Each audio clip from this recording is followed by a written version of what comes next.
Innocent Nizeyimana, ubumwe bw'abanyarwanda mu mateka yabo, igice cya kabiri, u Rwanda mu gihe cy'ubukoroni,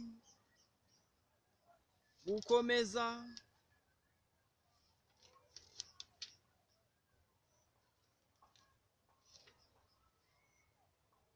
Mu rwego rwo kugira icyo bavuga kuri iyo nyandiko, ababirigi bahisemo kwifashisha itsinda ry'abahutu bari barize mu maseminari babereka ko akarengane bamazemo igihe kirekire bagaterwa n'abatutsi, maze babigaragariza mu nyandiko bise Note sur l'aspect social du problème racial indigène au Rwanda.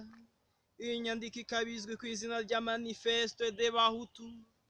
Muri iyo nyandiko yasohotse tariki ya 24 Werurwe 1957, bakaba baranengaga ibyari byasabwe n'inama nkuru y'igihugu, ahubwo bagashima cyane ibyo Ububiligi bwakoze mu Rwanda. Muri iyo nyandiko kandi bamaganaga cyane akarengane abahutu bagirirwaga n'abatutsi. Nubwo iyo nyandiko yari yuzuyemo amacakubiri, ngo yafashe umwanya ukomeye mu bitangazamakuru bya Kiliziya Gatolika, ndetse ababirigi n'abihayimana bayiha agaciro cyane kurusha iyari yakozwe n'inama nkuru y'igihugu, ahubwo wakwitegereza ugasanga yari ije ari igisubizo cyayo. Iyakozwe n'inama nkuru y'igihugu yanengaga cyane ubutegetsi bw'Ububiligi ndetse igasaba ubwigenge bw'igihugu, naho iyakozwe n'abahutu bize igashimagiza abakoroni b'Ababiligi, ahubwo ikavuga ko ikibazo gihari ari icy'abahutu n'abatutsi. Kubera imiterere ya Manifeste des Bahutu, abashakashatsi benshi bemeza ko abayishyizeho umukono bashobora kuba atari bo bayanditse.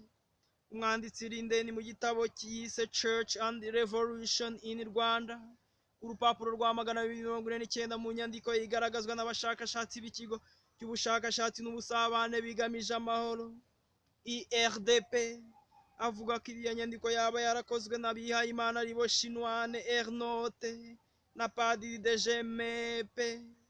Umwanditsi René Marchand nawe yemeza ko iyo nyandiko yakozwe n'umupadiri ariko Karibwami, avuga ko abayishyizeho umukono aribo bayiyandikiye.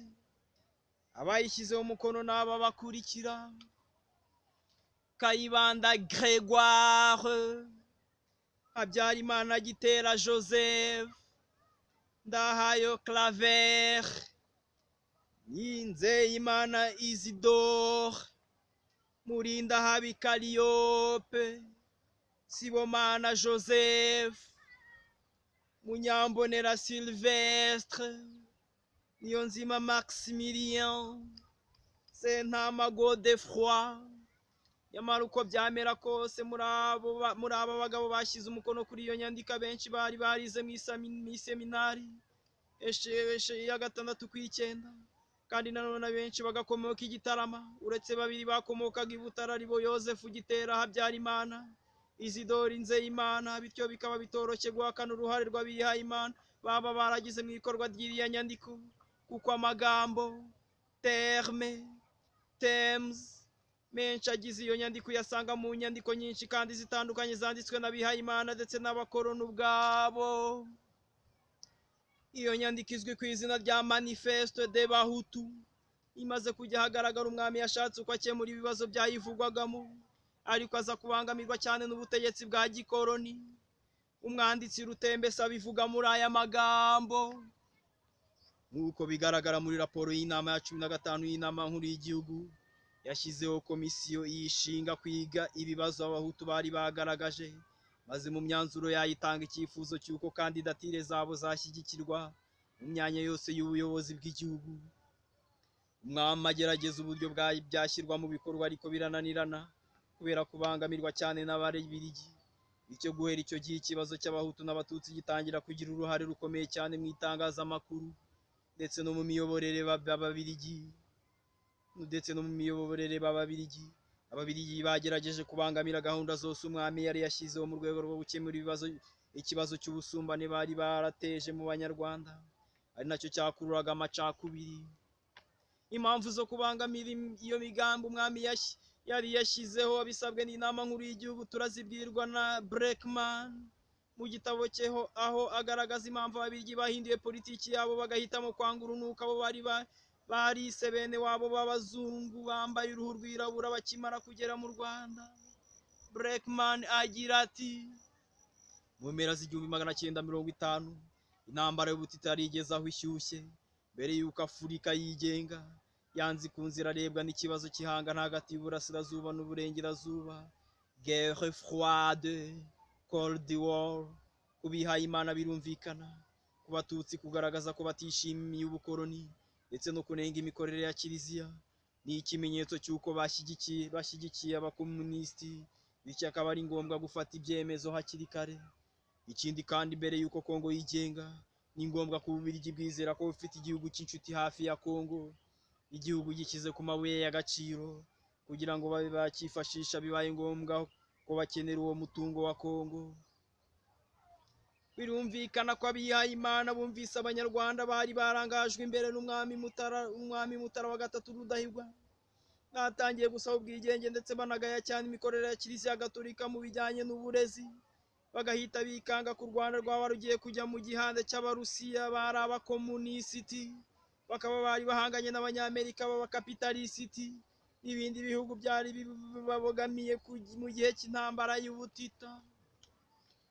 Abarusiya bari abanzi b'Ububiligi, ahubwo Ububiligi bakaba inshuti z'Abanyamerika kubera ko Amerika yahaga ibihugu by'Uburayi bw'uburengerazuba inkunga itubutse yo gusana ibyari byarangijwe n'intambara ya kabiri y'isi. Bityo rero u Rwanda gukorana ndetse no kuba inshuti y'Uburusiya kandi butumvikana n'Ububiligi bikaba byari bibubangamiye cyane. Niyo mpamvu bwahisemo kwereka abahutu ko akarengane karimo imisoro, shiku, uburetwa ndetse n'ibiboko bari bamazemo igihe kirekire bagatewe n'Abatutsi, nyamara bo bakazanye bakoresheje amategeko akarishye maze bagasaba bamwe mu Batutsi kuyubahiriza, kandi Umututsi utabikoze uko yabitegetswe n'Ababiligi bakamuhana bikomeye, ndetse bamwe bakaba baranakubitirwaga imbere ya rubanda. Ibyo twabisobanuye bihagije.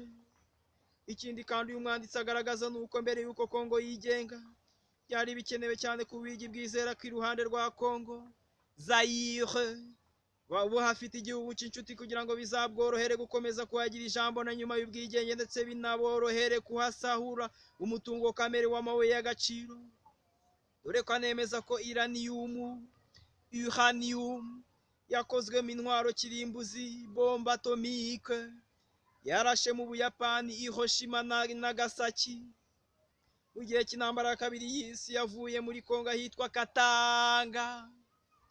Wasanga ari nayo mpamvu u Rwanda rukimara gusubizwa ubwigenge Ububiligi bwihutiye gusinyana amasezerano na leta ya Kayibanda ku wa 18 Ukwakira 1963 agamije gufasha u Rwanda kubona ibibuga by'indege 10 harimo ikibuga cy'indege cya Kamembe, Rubavu na Kanombe.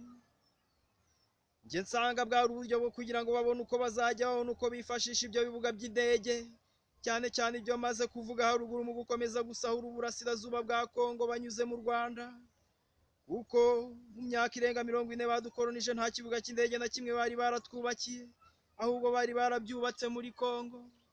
Tugarutse gato kuri ya nyandiko yakozwe n'inama nkuru y'igihugu, uretse abashakashatsi bo mu kigo cy'ubushakashatsi n'ubusabane bigamije amahoro IRDP n'abandi bashakashatsi bemeza ko yagize uruhare rukomeye cyane mu mihungabanire y'umubano w'umwami Rudahigwa n'Ababiligi. Iki bigaragaza ngo ni urugendo rwa nyuma yagiriye mu Burayi nk'uko tubibwirwa na Augustin Nduwayezu mu gitabo cye, aho agira ati: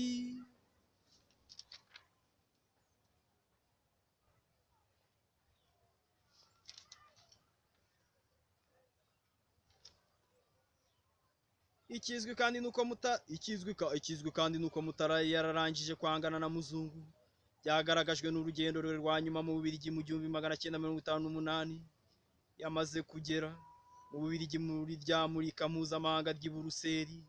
Abanyarwanda yajyanye b'intore bahagirira amajwi, abandi bazungu bo mu bindi bihugu batumira Mutara kujya kubasura, agenderera bimwe muri ibyo bihugu nta kibazo bigeze. Ku rugendo rwo mu Budage havuka ikibazo